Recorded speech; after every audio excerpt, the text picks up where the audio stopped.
Friends नमस्कार जय Jagannath welcome to back my channel Rajmama express को आपण मानक बहुत सारा स्वागत करुच्ची। तो आज गोटे नुआ ब्लॉग आउ गोटे नुआ पूरा दमदार वीडियो आज मुझे सहित किसी गोटे सेयार करा माने चाहूँगी जोटा कि सेटा गोटे रेसिपी तो आपण मैंने निश्चय ताको ट्राए करेंगे देखिए टेस्ट माने टेस्टा केमती कौन लगुच आउ जानतु कौन रेसिपी आपण सहित सेयार कर भिडियो टी फास्ट लास्ट पर्यटन देखिए आज आम या छचिंद्रार भजा। तो चलतु जो मानकर छचिंद्रा फेवरेट प्लीज कमेंट बॉक्स रे कमेंट करते तो चलतु वीडियो टी स्टार्ट करिया। आज आम करवा छचिंद्रा भजा। तो केमिति हुए चलतु ए वीडियो माध्यम जनइबी। एबे आम छचिंद्रा को काटिदबा पूरा भलसे ताको धोई धाइकी ताको गोटे जगार आम रखीदबा। देखु मु केमती काटुची आपण मैंने से अनुसार काटिबे। किछि माने कौन कहले छोट छोट पीस रे काटिबा माने ता मझिरु टिके करदबा जहाँकि आम बेसर बुरेबार अछि ता भितरे तो आम टिके कट दबा मझिरे। तो देखो एमती कट करेंगे आउ से साइज रा आपण मैंने कौन करेंगे आउ जतिक बाकी सब छचिंद्रा गुड़ा को आम से अनुसार छोट छोट मझिरे टिके टिके कटिंग देके आम ताको काटिदबा। तो छचिंद्रा टा बहुत टेस्टी लगे कारण मु भी तो खाऊ नथिली आगुरु किंतु मु एमती देखला परे तो मु भी भाबिली आपण मानक सहित ए रेसिपी टा शेयर करदेबी आपण मानक भी बहुत भल लागिवो। तो एबे मु भी खाऊची मते भी बहुत बढ़िया लागुचे। तो देखंतु एमती बाकी सब आम काटिदबा तो ताको काटिकिना ताको भलसे पानी रे आम धोईदबा। तो एपटे तापे आम टिके मसला बनेइदबा मु किछि सोरिष आउ जीरा आउ किछि रसुण नै जाइछि ताको आम भलसे पूरा माने कोन कहले चिकन की पूरा पेस्ट करदबा। तो पेस्ट करिवे टिके माने कोन कहले पूरा भलसे प्लेन करी पेस्ट करिवे नहले भल लागिबनी। तो जानथिबे सोरिष टा टिके भलसे पालिस हेले ही भल लागिबो। तापर आम एबे गोटा कड़ाई नहीं जावा कड़ाई रे किछि माने तेल गरम करिकिना आम एबे मसला टाको भलसे कसिबा कारण सोरिष बाटण जेहेतु तो ताको भलसे कसिया को पड़ी थाए कारण सेटा जदि आम भलसे ताको न कसिबा ताहेले सेटा बहुत पिता लागिवो आ भल भी स्मेल आसीबनी माने कंचालिया स्मेल आसीबो। तो ताको जेते पानी देकी जेते समय आपण माने कसिबे सोरिष बेसर टाको तो सेटा सेते भल हबो। तो ए कड़ाई में किसी फुटण दे देइछि फुटण फुटला परे आमे पेस्टटा दबा। तो ठीक है एबे फुटण फुटी गलानी तो एबे आमे दे दबा पेस्ट जे आमे जो बाटी की रखिथिले पेस्ट आपनक अनुसार आपन सेतिकी नेबे आपन जेतिकी करिया चाहूथिबे आपन सेतिकी ही मसलाटा ऐड करिवे। तो मोर जेतिकी दरकार थिला मु सेतिकी ऐड करछि तो आपन आपनक हिसाब रे ऐड करिवे। तो मु आज किछि लूण हळदी आउ लंका गुंड रखिथिली ताकू भी मु पकेइ दउछि। तो टिके लूण आपण टिके अधिक देबे कारण सोरिष मसलाटारे माने आमे जो छचिंद्रार मझिरे आमे दबा ना सेटा जदि टिके लुणिया न लागे मसलाटा तो भल लागेनी अलणा हेले तो जमा भी खाଇବା ପାଇଁ ଭଲ लागेनी। तो सो टिके लुणिया लुणिया लागुथबो तो खाଇବା ପାଇଁ बहुत बढ़िया लागबो। तो आपण माने टिके लूण अधिक टिके देबे कारण आमे छचिंद्रा सिजेबा तो छचिंद्रा रे माने कोन कहला आमे सिजेबा ना जेहेतु सेथरे पानी टिके अंश थिबो तो पानी थिले तादरे लूणटा आमे ऐड करन थांदी तो ए मसला लूणटा ही ताको बैलेंस करे तो भल लागे तो खाଇବା ପାଇଁ। तो एबे पानी दे देछि पानी देकी ना आमे 5 मिनिट ताको फुटिया ପାଇଁ छाड़ दबा। तो जेते फुटिबो ना सेते आम ପାଇଁ भलो कारण माने खाଇବା ପାଇଁ बेसी भल लागिवो। देखुंदे फुटी फुटी देखंदु मसलाटा टिके हेई गलानी एमती पूरा एमती हेई जिवो पूरा भलसे हेई जिवो। आपण माने पूरा काढिबे आपण माने चाहिले आकु एमती रखि परिबे नहले आउ टिके आपण माने ताकू भलसे टिके आउ टिके माने काठुआ करि परिबे। तो देखंदु एमती भलसे आपण माने ताकू घांटीबे नहले तळे लागि जिवो। तो एबे हेई गला तो सेई कड़ाई रे मु ताकू एबे काढी देइतिली तो सेई कड़ाई रे मु किछि पानी नै जाइछि। तो भाबिली मसला टा आगे कसेबे पानी नै जाइछि आपण चाहिले अलगा बर्तन रे भी आपण माने पानी नै किना सिझेइ परिबे। तो एबे सेई पानीटा टिके गरम ହେଲା ପରେ ମୁଁ ଏ ଛଚିନ୍ଦ୍ରା ଗୁଡାକ ଦେଇ ଦେଇଛି। तो ताकू 5 मिनिट आमे रखिबा सिझिबा ପାଇଁ तो कारण ये चोरडा किए कि मुहलो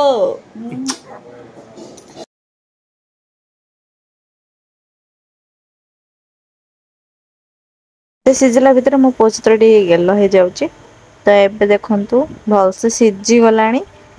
ତ ତାକୁ ଟିକେ ଆପଣ ଦେଖିଦେବେ ଟିକେ ଭଲସେ ମାନେ ଆଗ ଅପେକ୍ଷା ଟିକେ ସେ ସାଙ୍କୁଳିଲା ଟାଇପ ର ହେଇଯାଇଥିବ। ଦେଖନ୍ତୁ ସିଝେଇଛି ଏବେ ଗ୍ୟାସକୁ ବନ୍ଦ କରିକି ଆମେ ତାକୁ ଆମେ ଛାଣିଦବା ଗୋଟେ ଅଲଗା ଜାଗାକୁ।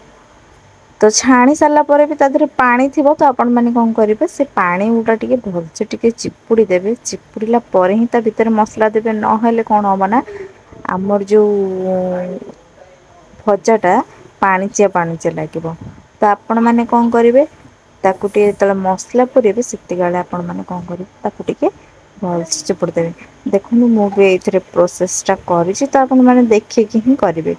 ବେଶୀ ଚିପିବେନି ମାନେ ବେଶୀ ଚିପିଲେ କଣ ହବ ନା ଆମେ ଯୋଉ ଛଚିନ୍ଦ୍ରା ଭଜା ମଝିରେ ଯୋଉ କଟ ଲଗେଇଛନ୍ତି ସେ କଟ ଟା ମାନେ କଣ କହିଲେ ଭାଙ୍ଗିଯିବ ଭାଙ୍ଗି ଗଲେ ବେସର ଟା ପଶିଲେ ବେସର ଟା ବାହାରି ଯିବ ପଦାକୁ। ତ ସେଥିପାଇଁ ଆପଣ ମାନେ କଣ କରିବେ ହାଲକା ଚିପୁଡିବେ। ତ ଏପଟେ ମୁଁ ଗୋଟେ ତାୱା ନେଇଯାଇଛି ତାୱା ଗ୍ୟାସ୍ ଅନ୍ କରିଦେଇଛି। ତ ତାକୁ ଟିକେ ଗରମ ହବା ପାଇଁ ଛାଡି ଦେଇଛି। ତ ତା ଭିତରେ ଆମେ ବେସରକୁ ଆମେ ପୁରେଇଦବା ତ ହେଇ ଦେଖନ୍ତୁ ଆମର ମୁଁ ନେଇ ଆସିଛି କାଢିକି ତ ଦେଖନ୍ତୁ ଆଦରେ କେତେ ପାଣି ବାହାରୁଛି ଦେଖନ୍ତୁ ପାଣି କେମିତି ବାହାରୁଛି। ତ ଆଦିହରୁ ବହୁତ ଗୁଡେ ପାଣି ବାହାରିବ। ଯେମିତି ଆମେ କଲରା ସିଝାନ୍ତି ଆଉ ଭେଣ୍ଡି ବି ଆପଣ ଏମିତି କରି ଖାଇପାରିବେ ତ କଲରା ସିଝାଇଲା ବେଳେ କଲରା ବି ଚିପୁଡନ୍ତି ତା ଦେହରୁ ପାଣି ବାହାରେ। ତ ଆପଣ ମାନେ ଏମିତି ହିଁ ଚିପୁଡ଼ି ଦେବେ ଭଲସେ ଚିପୁଡ଼ି ଦେବେ ଚିପୁଡ଼ିଲା ପରେ କଣ କରିବେ ନା ଆପଣ ତା ଭିତରେ ବେସର ଦେବେ। ତ ଏଇ ଛଚିନ୍ଦ୍ରା ଭଜା ଟା କାହାକୁ ଭଲ ଲାଗେ ମତେ କମେଣ୍ଟ ବକ୍ସରେ ନିଶ୍ଚୟ କହିବେ। ଆଉ ମତେ ତ ବହୁତ ଭଲ ଲାଗିଲା। କାରଣ ମୁଁ ଏମିତି କେବେ ଖାଇ ନଥିଲି ତ ମୁଁ ଯେତେବେଳେ ଟ୍ରାଏ କଲି ତ ମୋତେ ବି ବହୁତ ଭଲ ଲାଗିଲା ତ ମୁଁ ଭାବିଲି ଆପଣ ମାନଙ୍କ ସହିତ ରେସିପି ଟା ସେୟାର କରିଦେବି। ତ ରେସିପି ଟା ବହୁତ କଷ୍ଟରେ ମୁଁ ବନେଇଛି ଭିଡ଼ିଓଟି। ତ ଆପଣମାନେ please like comment share subscribe କରିବା ପାଇଁ ଜମା ବି ଭୁଲିବେନି ଆଉ ମୋ କମେଣ୍ଟ ବକ୍ସରେ ଗୋଟେ କମେଣ୍ଟ ନିହାତି କରିବେ ତ ଭିଡ଼ିଓଟି ଯଦି ଭଲ ଲାଗିଥିବ। ତ ଦେଖନ୍ତୁ ଏମିତି ମୁଁ ଭଲସେ ସବୁ ଯାକକୁ ଚିପୁଡ଼ି ଦଉଛି। ଚିପୁଡ଼ିଲା ପରେ ଆପଣ ମାନେ ପ୍ରେସରକୁ ଦେବେ। ତ ଏମିତି ଆହୁ ବି ସବୁ କରିକି ଆପଣ ମାନେ ଖାଇପାରିବେ। ତ ମାନେ କଣ କହିଲେ ଯେମିତି ଭେଣ୍ଡି କଲରା ପୋଟଳ ଯେମିତି ଖାଆନ୍ତି। ତ ମଝିରେ ମସଲା ପୂରେଇକିନା ଯୋଉ ଭାଜିକିନା ଖାଆନ୍ତି ତ ଏଇଟା ଛଚିନ୍ଦ୍ରାକୁ ବି ଆପଣ ମାନେ ସେମିତି କରି ଖାଇପାରିବେ। ଦେଖନ୍ତୁ ଏବେ ଆମର ଚିପୁଡ଼ି ଦେଲି ସବୁ ଯାକ ତ ଦେଖନ୍ତୁ ଏବେ ମୁଁ ମସଲା ଗୁଡ଼ା ଭର୍ତ୍ତି କରୁଛି ତା ଭିତରେ ତ ଆପଣ ଏମିତି ଲଗେଇଦେବେ ତ ଲଗେଇଲା ପରେ ଆପଣ ତାକୁ ରଖିବେ। ତ ଭଲସେ ଲଗେଇବେ ନହେଲେ ମାନେ ଯଦି ଉପରକୁ ଉଠି ଯାଇଥିବ କି ଏପଟ ସାଇଡ ରେ ବାହାରି ଯାଇଥିବ ତ ମସଲା ଗୁଡା ତେଲରେ ପଡିଲେ ନା ମସଲା ଗୁଡା ପଦାକୁ ବାହାରିକିନା ପଦାରେ ପୋଡିଯିବ। ତ ଆପଣ ମାନେ ଟିକେ ଭଲସେ ଲଗେଇବେ ଯାହା ଫଳରେ କି ଆମର ଭଜା ଗୁରା ପୁରା ଗୋଟା ଗୋଟା ହବ। ତ ଭଲସେ ହିଁ ଆପଣ ମାନେ ପୁରା ଭଲସେ ଲଗେଇବେ। ଆଉ ସବୁବେଳେ ମନେ ରଖିବେ ବେସରଟାର ଟିକେ ଲୁଣ ଅଧିକ ଦେବେ।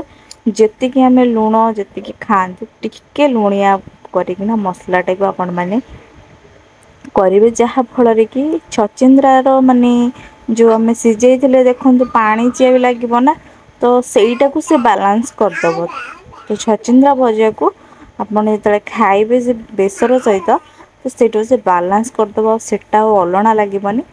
ଇଏ ଦିଟାଙ୍କୁ ବାଲାନ୍ସ କରିଦବ ଯେତିକି ଲୁଣ ହେଇଥିବ। ତ ଆପଣ ମାନେ ଏମିତି ସବୁ ଯାଙ୍କ ଏମତି ଦେଖନ୍ତୁ ମୁଁ କେମିତି ଭଲସେ ପୁରେଇ ଦଉଛି ତ ଆପଣ ମାନେ ସେମିତି ସବୁ ଭଲ ସବୁ ମସଲା ଦେଇଦେବେ ଏମିତି ତ ଦେଲା ପରେ ଆପଣ ମାନେ କଣ କରିବେ ଯୋଉ ତାୱା ବସେଇଥିଲି ତ ସେବେ ଚାଲନ୍ତୁ ସେଥିରେ ଭାଜିବା। ଦେଖନ୍ତୁ ମୁଁ କିଛି ତେଲ ଦେଇ ଦଉଛି। ତ ତେଲ ଦେଇଦିଅ ଆପଣ ମାନେ ରିଫାଇନ ତେଲ ୟୁଜ୍ କରିପାରିବେ ସୋରିଷ ତେଲ ବି ୟୁଜ୍ କରିପାରିବେ। ବଟ୍ ମୁଁ ଆଦେହରେ ରିଫାଇନ ତେଲ ୟୁଜ୍ କରୁଛି। କାରଣ ରିଫାଇନ ତେଲରେ ହିଁ କରିବାଟା ଭଲ କାରଣ ରିଫାଇନ ତେଲରେ ଭାଜିଲେ ନା ସୋରିଷ ତେଲ ଟା ଟିକେ ବାସେ ତ ରିଫାଇନ ତେଲ ଟା ବାସିବନି ରିଫାଇନ ତେଲ ଟା ବଢିଆ ଲାଗେ। ତ ଆପଣ ମାନେ ରିଫାଇନ ତେଲରେ ହିଁ ଭାଜନ୍ତୁ ଭଲ ଲାଗିବ।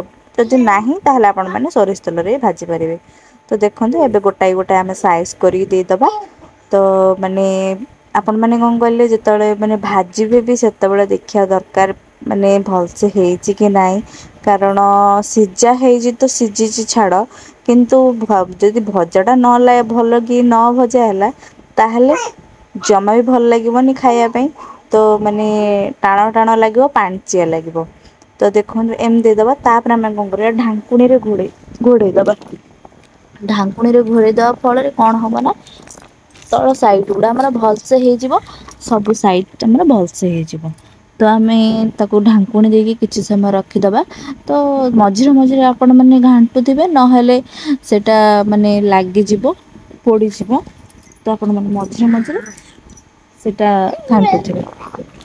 ଦେଖନ୍ତୁ ମୁଁ ମଝିରେ ମଝିରେ ଆସିକିନା ତାକୁ ନଉଟୁଛି, ଓଲଟ ପାଲଟ କରୁଛି। ଆପଣ ମଝିରେ ମଝିରେ ନିହାତି ଓଲଟ ପାଲଟ କରିବେ, ନା କି ଛାଡ଼ି ଦେଇକିନା ପଳେଇବେ। ଆପଣ ମାନେ ନିହାତି ମଝିରେ ମଝିରେ ଓଲଟ ପଲଟ କରିବେ, ଯାହା ଫଳରେ କି ଆମ ଭଜାଟା ପୁରା ବଢ଼ିଆ ସେ ହବ। ତ ଦେଖନ୍ତୁ ମୁଁ ଏବେ ମାନେ ମୁଁ ପକେଇଲି ତ କିଛି ସମୟ ପରେ ହିଁ ମୁଁ ଦେଖନ୍ତୁ ଓଲଟ ପାଲଟ କରୁଛି, ମାନେ ହେଇଛି କି ନାହିଁ। ତ ଗୋଟେ ସାଇଡ଼ରୁ ଆର ସାଇଡ଼୍ ଦେଖନ୍ତୁ ହାଲକା ହାଲକା ହେଇଯାଇଛି। ଦେଖନ୍ତୁ ମୁଁ ତାକୁ ନଉଟେଇ ଦେଉଛି ଭଲସେ। ତ ଆପଣ ଏମିତି ସବୁ ଗୋଟେ ଗୋଟେକୁ ଓଲଟ ପାଲଟ କରିଦେବେ। ତ ମଝିରେ ମଝିରେ ଆମେ ଆସିକି ଦେଖିବା, ତ ଢାଙ୍କୁଣିଟା ଟିକେ ଘୋଡ଼େଇ ଦେବା। ତ ଏମିତି ଆମେ ମଝିରେ ମଝିରେ ଆସିକିନା ଘାଣ୍ଟିବା। ତ ଏମିତି ହିଁ କଲେ ଆମ ଭଜାଟା କ'ଣ ହେବ ନା, ଆମ ସବୁ ଚାରି ପାଖରୁ ଭଲସେ ହେଇଯିବ। ଦେଖନ୍ତୁ ଆମର ଏବେ ଭଜା କେତେ ସୁନ୍ଦର ବାଗରେ ପୁରା ଭାଜି ହେଇଯାଇଥିଲା। ତ ଏବେ ଦେଖନ୍ତୁ ପୁରା ମୁଁ କାଢ଼ି ଦେଇଛି ଗୋଟେ ଅଲଗା ପ୍ଲେଟ୍କୁ। ଦେଖନ୍ତୁ କେତେ ସୁନ୍ଦର ଦେଖାଯାଉଛି ନା। ତ ଆପଣମାନେ ଖାଇବେ ଯଦି ଆକୁ ପଖାଳ ଭାତରେ, ତ ବହୁତ ଟେଷ୍ଟି ଲାଗିବ। ତ ମାନେ ବିଶ୍ୱାସ ବି କରିପାରିବେନି ଏତେ ଟେଷ୍ଟି। ଆପଣମାନେ ଥରେ ଖାଇକି ଦେଖନ୍ତୁ, ମାନେ ଭଲ ଲାଗୁଛି କି ନାହିଁ ମୋତେ କମେଣ୍ଟ ବକ୍ସରେ ନିଶ୍ଚୟ କମେଣ୍ଟ କରିବେ। ଆଉ ମୋତେ ତ ବହୁତ ଟେଷ୍ଟି ଲାଗିଲା, କାରଣ ମୁଁ ବି ଟ୍ରାଏ କଲି, ମୋତେ ବହୁତ ଭଲ ଲାଗିଲା। ଆପଣମାନେ ପଖାଳ ଭାତରେ ଗରମ ଗରମ କରି ଯଦି ଆପଣମାନେ ଖାଇବେ, ତାହେଲେ ବହୁତ ବଢ଼ିଆ ଲାଗିବ। ତ ମୋତେ ବହୁତ ଭଲ ଲାଗିଲା। ଆପଣଙ୍କୁ କେମିତି ଲାଗିଲା ମୋତେ ଆପଣ ଟ୍ରାଏ କରିବେ। ରେସିପିଟା ଭଲ ଲାଗିଲା ମୋ କମେଣ୍ଟ ବକ୍ସରେ ଆସି କମେଣ୍ଟ ନିଶ୍ଚୟ କରିବେ। ଯଦି ଆପଣମାନେ ଖାଇଛନ୍ତି ତାହେଲେ ମୋତେ କମେଣ୍ଟ ବକ୍ସରେ ନିଶ୍ଚୟ କମେଣ୍ଟ କରିବେ। ତ ଦେଖନ୍ତୁ ବହୁତ ବଢ଼ିଆ ରେସିପି। ଆଉ ଦେଖନ୍ତୁ କେତେ ବଢ଼ିଆ ବାଗରେ ଭାଜି ହେଇଯାଇଛି। ତ ଆପଣ ଏମିତି ଭଲସେ ପୁରା ସବୁ ଯାକକୁ ଭଲସେ ଭାଜିଦେବେ। ପଖାଳ ଭାତ, ଗରମ ଭାତ, ଡାଲିରେ, ଖାଲି ଡାଲି ଆପଣ ଏଇ ଭଜା ଲଗେଇକି ଆପଣ ସବୁ ଭାତ ଖାଇଦେବେ। ତ ଚାଲନ୍ତୁ ଦେଖନ୍ତୁ କେଡ଼େ ସୁନ୍ଦର ଲାଗୁଛି। ଭିଡ଼ିଓଟି ଭଲ ଲାଗିଲେ ଲାଇକ୍, କମେଣ୍ଟ, ସେୟାର, ସବସ୍କ୍ରାଇବ୍ କରିବା ପାଇଁ ଜମା ବି ଭୁଲିବେନି। ରହୁଛି ନମସ୍କାର, ଜୟ ଜଗନ୍ନାଥ।